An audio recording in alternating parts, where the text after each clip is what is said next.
જય સ્વામિનારાયણ શ્રી જય રસોઈમાં તમારું સ્વાગત છે। આપણે આજે બનાવીશું ઢોસા। એના માટે આપણે જોઈશે બટાકા, 2 પાલા પાણી લેવાનું, એમાં બટાટા મૂકવાના, થોડું મીઠું નાખવાનું ને 3 સીટી વગાડવાની, 10 મિનિટ રવા દેવાનું। હવે આપણે બટેટા બફાઈને તૈયાર થઈ ગયા છે। હવે આપણે દાળ બનાવીશું। એના માટેની 5 દાળ મિક્સ લઈશું। મૂગ દાળ, તુવેર દાળ, મસૂર દાળ, ચણા દાળ, ઉડદ દાળ, ટામેટાં।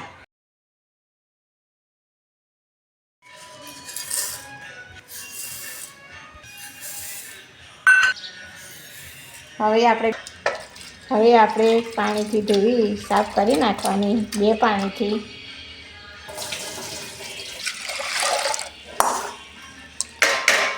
હવે આપણે દાળ બાફવા મૂકી દઈશું।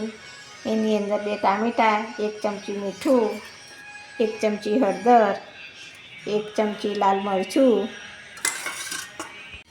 હવે આપણે 5 મિનિટ માટે એને 3 સીટી થવા દઈશું। હવે આપણી દાળ તૈયાર થઈ ગઈ છે। વઘાર માટે 2 પરી તેલ લઈશું।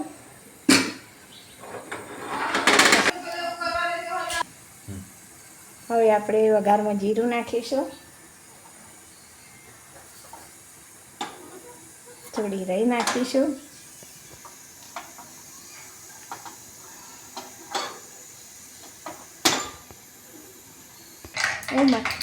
હવે આપણો વઘાર તૈયાર થાય ત્યાં સુધી આપણે દાળના મસાલા કરીશું।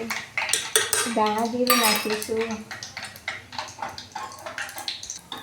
મીઠા લીમડાના પાન નાખીશું, હિંગ નાખીશું, થોડું લાલ મરચું નાખીશું, થોડી હળદર નાખીશું,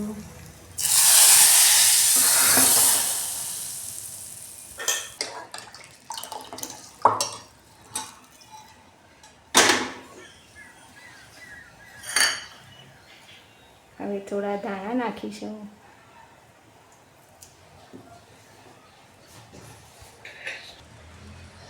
લીંબુ નીચોઈશું, થોડો ગોળ નાખીશું। હવે આપણે બટાકાનો માવો બનાવવાનો। એના માટે 1 પરી તેલ લઈશું, થોડું જીરું લઈશું, એના પાન લઈશું,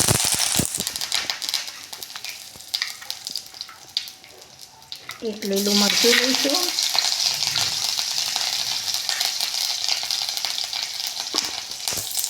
થોડા તલ લઈશું, 1 ચમચી હિંગ લઈશું અને 1 ચમચી હળદર।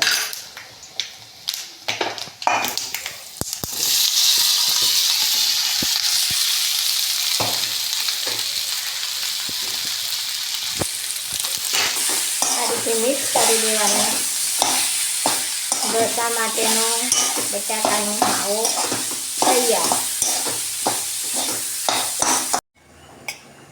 હવે જે આપણે દાળ ચોખા પલાળીને રાખ્યા હતા રાત્રે, તેનું ખીરું બનાવી દઈશું। 1 વાટકી દહીં નાખીશું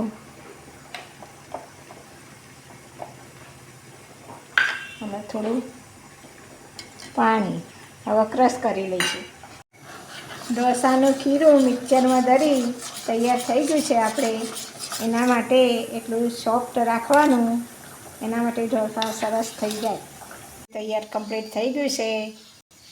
બટાકાનો માવો તૈયાર થઈ ગયો છે।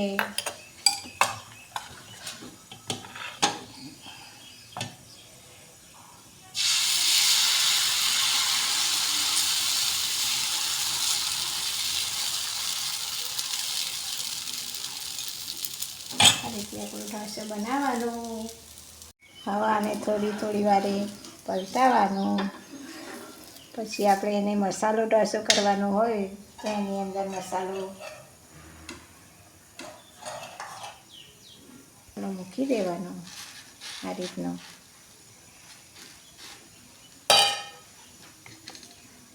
અને આ રીતે પલટાઈ દેવાનો।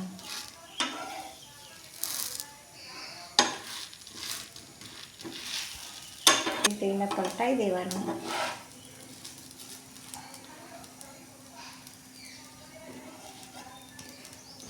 હવે આપણા મસાલા ઢોસા તૈયાર થઈ ગયા છે. તીખી ચટણી, નારિયેળની ચટણી, સૂકા નારિયેળની ચટણી, દાળ. હવે આપણે સર્વ કરી દઈશું.